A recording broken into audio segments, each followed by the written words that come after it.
As I sat down to make this week's power rankings, I got confused because there used to be 16 teams in the league, but one of them left on Saturday, so I guess I only have to rank 15. This is Locked On Big 12.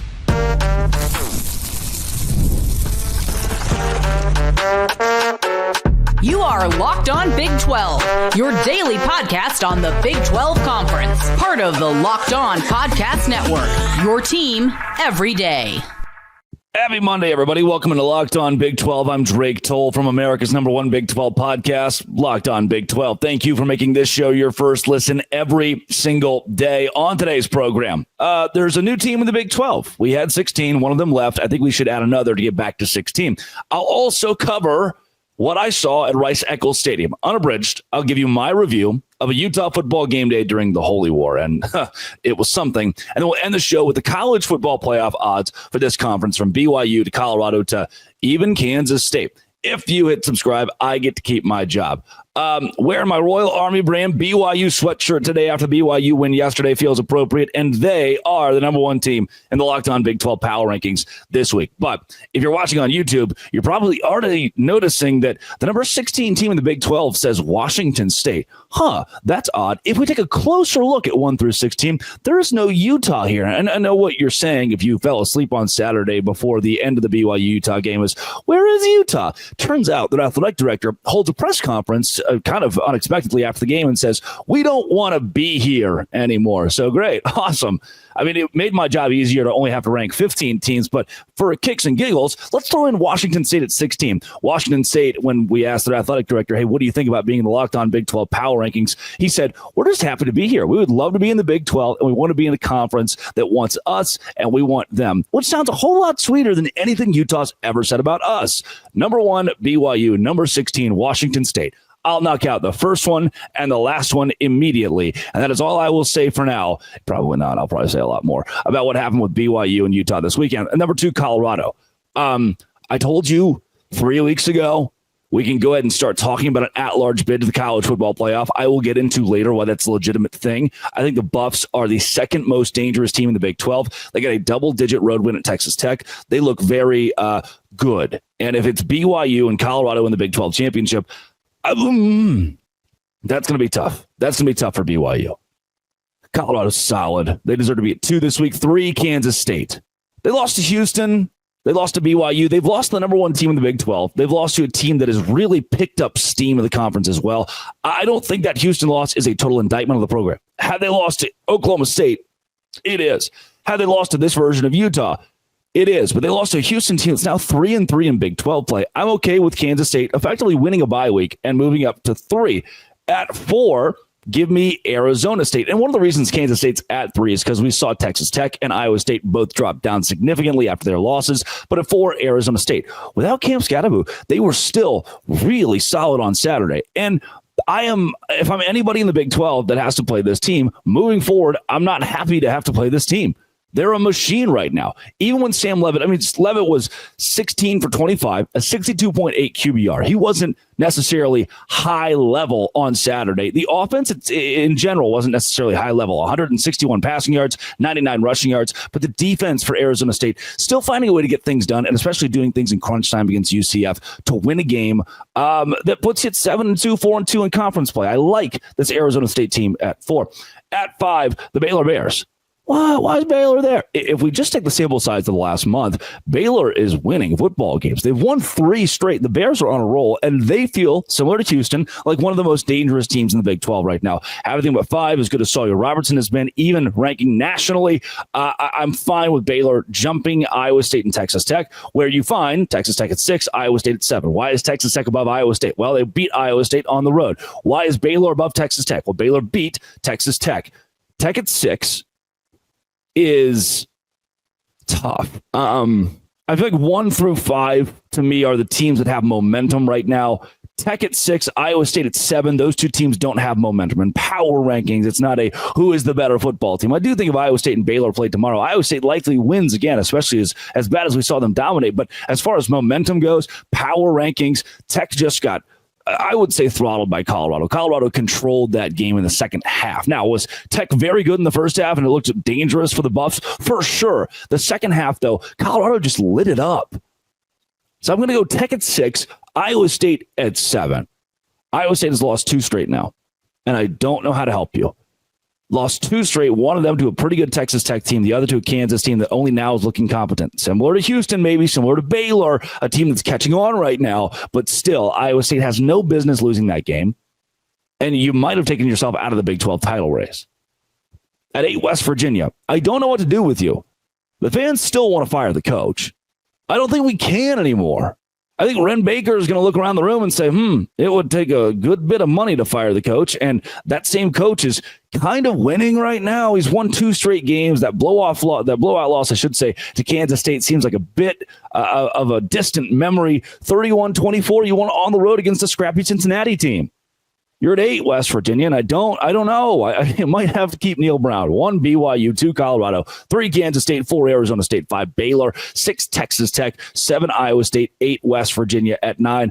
I'm going to go with the TCU Horned Frogs. Do I think TCU scares me if I'm a college football team right now?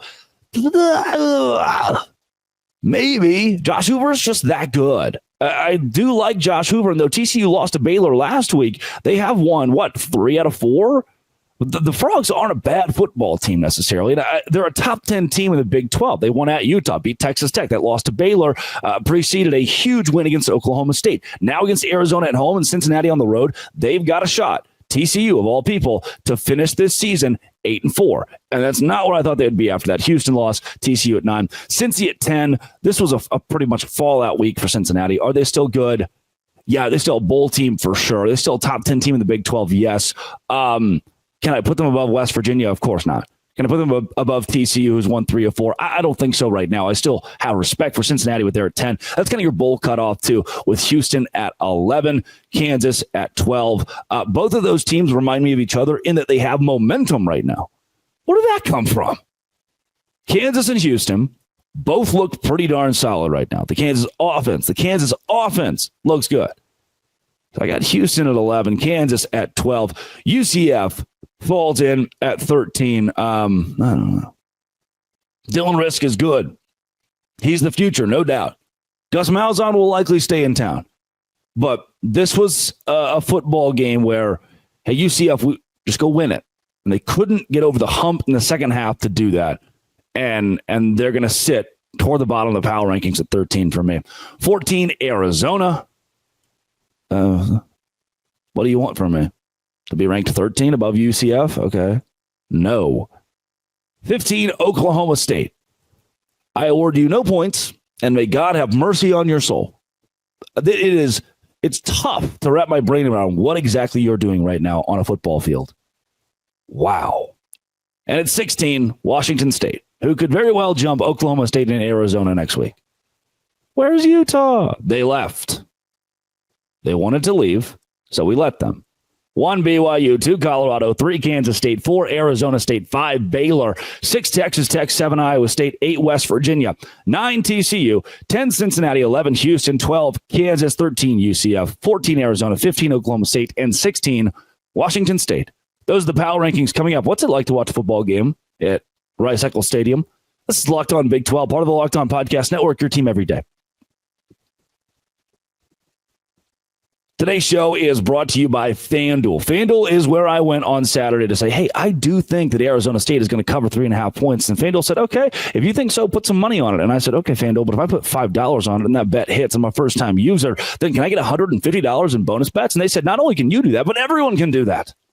Get ready to tackle the NFL or college football with FanDuel, America's #1 sportsbook. Right now, new customers can bet $5 and get $150 in bonus bets if you win. The FanDuel Sportsbook gives you everything you need. Download their app and live bet. Check out latest stats, view live play-by-play. It's so much more on the same page where you place your bets. Visit FanDuel.com to join today. You'll get started with $150 in bonus bets if you win your first $5 bet. That's FanDuel.com. Never waste a hunch and make every moment more with FanDuel, an official sportsbook partner of the NFL.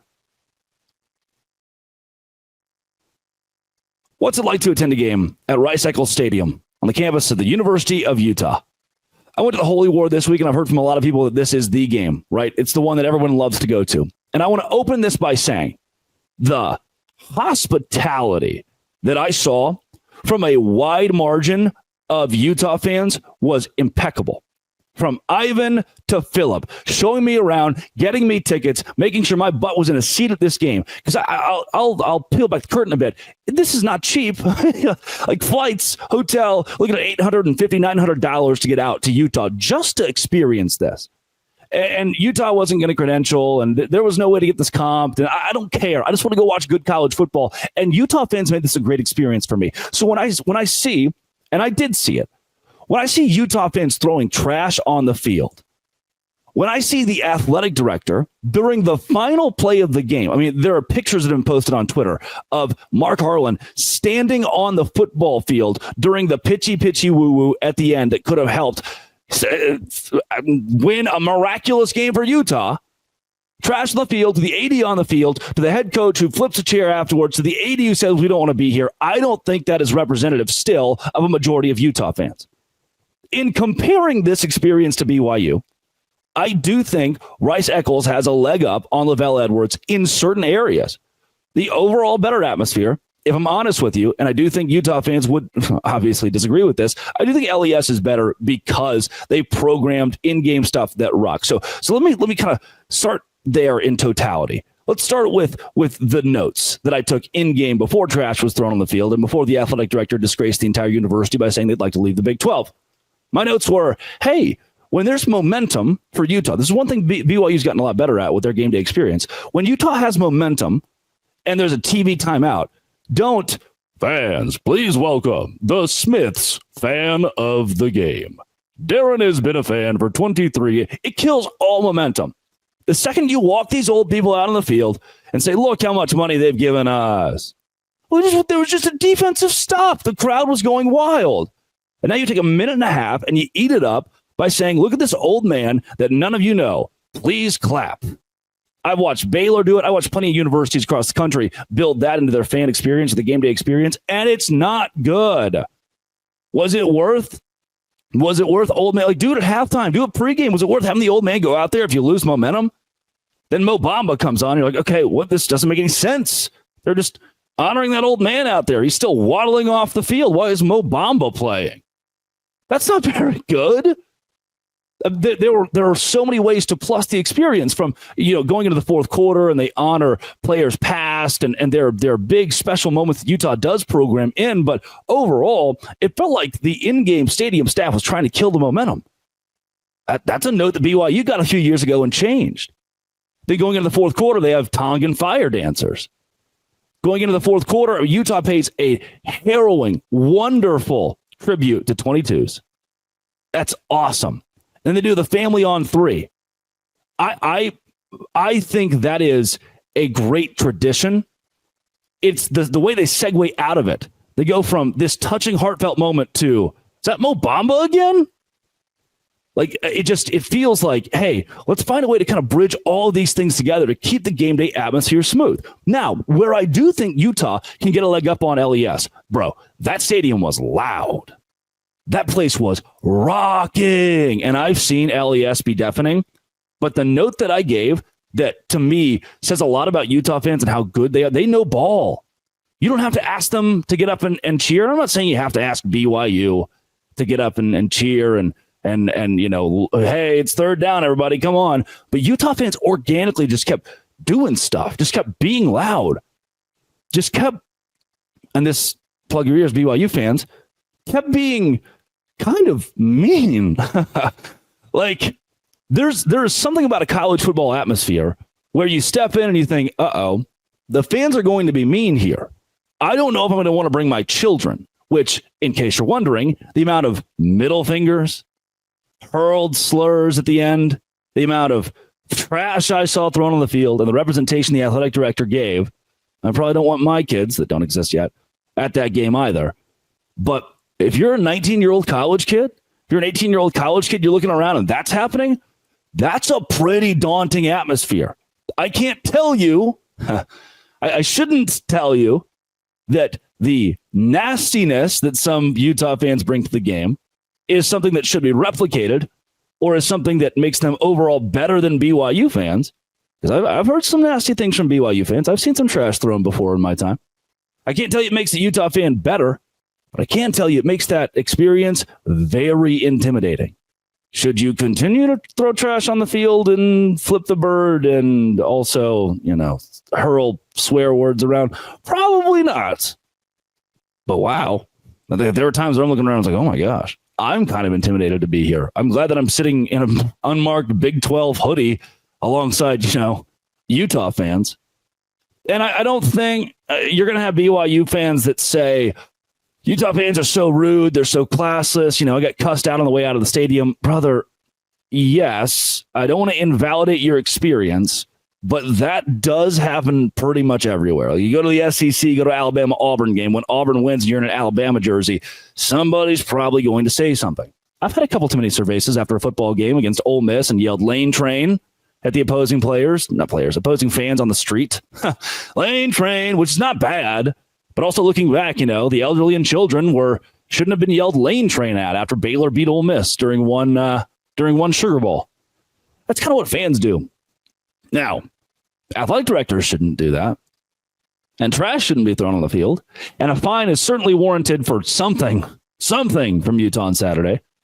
But I was very happy from Wild Utes to my good buddy Ivan, who got me tickets to this game, very happy with 90% of Utah fans who just put on a good show. Who just make Utah fun to be around on a game day. And the tailgating rocks. The tailgating is so awesome.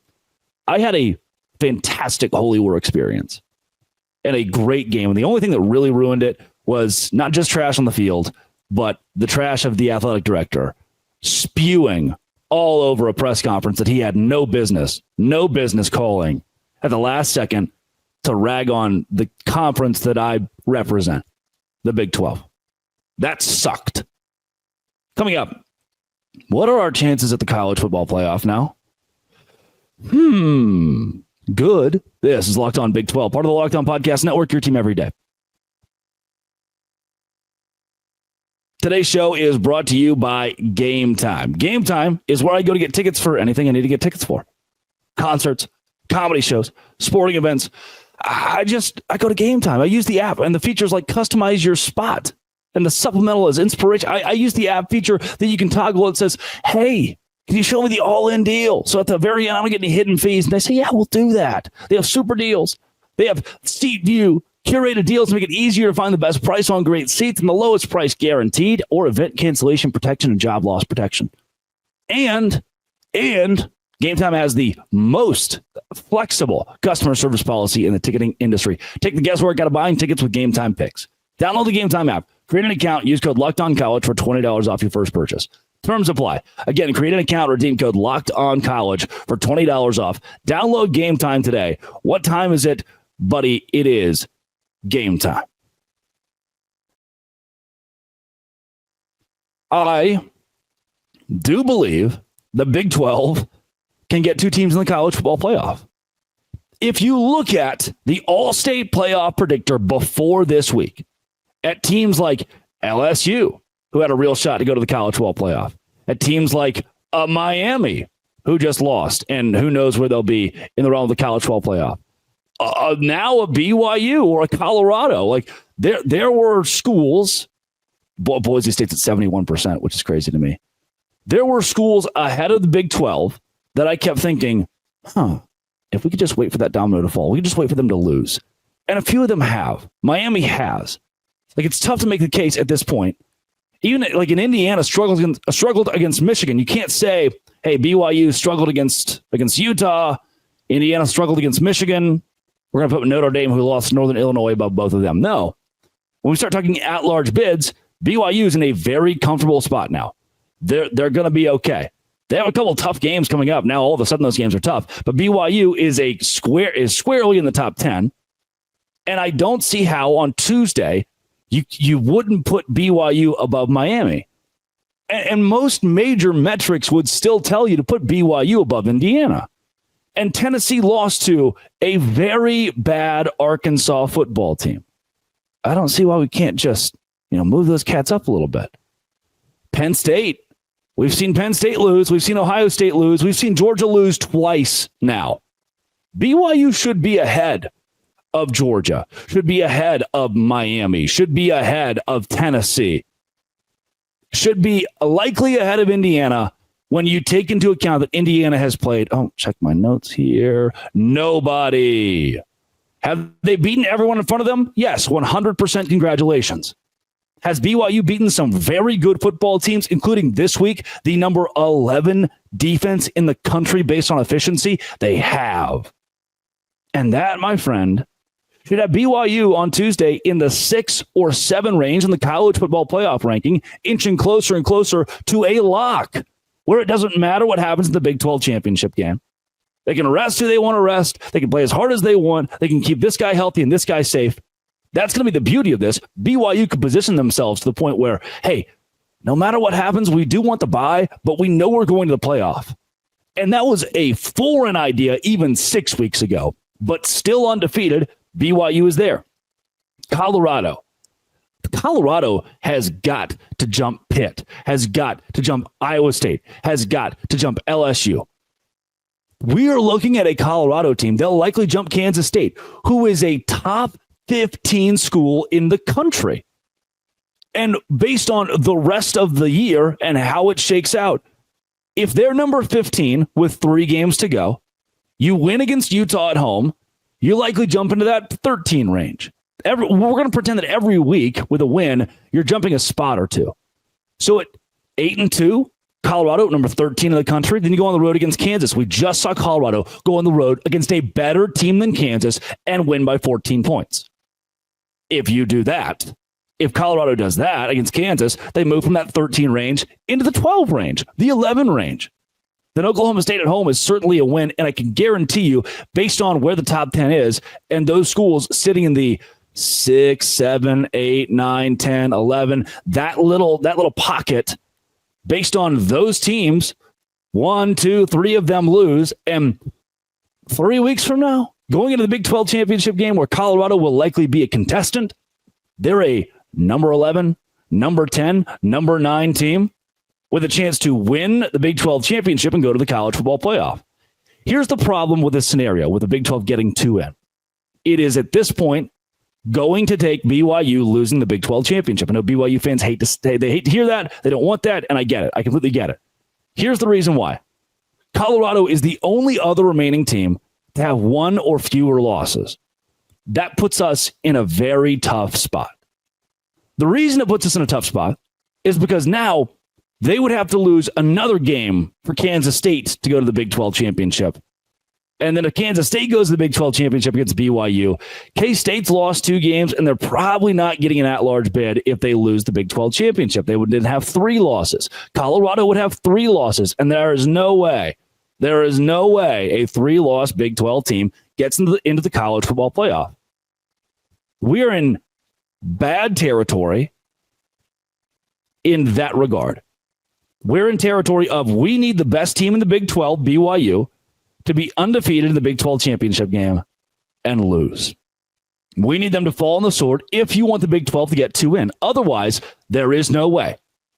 Iowa State 2 losses. Kansas State 2 losses. Colorado 2 losses. While those teams are still at play to go to the Big 12 championship, they are still at play to win the Big 12 championship and represent us in the college football playoff. If they lose the title game, if they have 3 losses, if Colorado is 10-3, they will not get into the college football playoff. It is best case scenario 2. It is worst case scenario 0. And it is most likely scenario 1 in regards to college football playoff teams. What do you mean 0? Did that guy just say 0? Yep.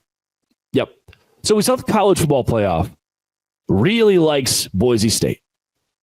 And there is a world in which BYU loses a game or 2 down the stretch, and Boise State finds itself above BYU in the rankings, getting a bye to the college football playoff. And from there, it kind of shakes everything up. We don't necessarily have, if BYU doesn't get an at-large at that point, because it's the top 4 highest-ranked conference champions, if BYU doesn't get an at-large, if Colorado doesn't get an at-large, or Iowa State, or Kansas State, we get left out of the playoff. Will that happen? No. I told you earlier. That's a doomsday scenario I just gave you, and I told you before that, that BYU is inching toward a complete lock for the college football playoff if they continue winning and go 12-0 or even 11-1. They're in very good shape. I think 11-2 BYU has a great shot to be the 9 seed, the 10 seed in the CFP. But it's the tough thing we got to reckon with. Is here are your 3 options. 1, miss the playoff entirely. Boise State takes your spot. You don't get an at-large. 2, BYU goes 13-0. They're the only team in the Big 12 that goes to the college football playoff. Or scenario 3, BYU loses the Big 12 championship game to someone. Colorado, maybe. And at that point, 11-2 Colorado is in, hopefully ranked above Boise State. 11-2 Colorado is in, and 12-1 BYU is in. That's the best case scenario for the conference, and it's one that I know, wearing my Royal Army brand BYU sweatshirt, that a lot of Cougar fans don't want to hear. Sorry. Man, I've been asked tomorrow by JT Westerfield to do a show together. You know JT of Locked On Utes. I'm excited for it because I'm still just ticked, dude. Oh, don't say stuff like that. Please. If you're going to be in our conference, don't say you don't want to be here. All right. Coming up tomorrow, let's talk to the guy who hosts Locked On Utes, and let's just absolutely press because I'm tired of this. It was a fun joke early in the season when it was, it's only a couple of BYU and Utah fans that hate each other, and they kind of make the whole thing different and odd for everybody, and it's not like every Utah fan's like that. They just don't have a lot of patience now when your athletic director says, goodbye. Great. See ya. This has been It Always Will Be Locked On. Thanks for making it your first listen every single day. Dose Grande.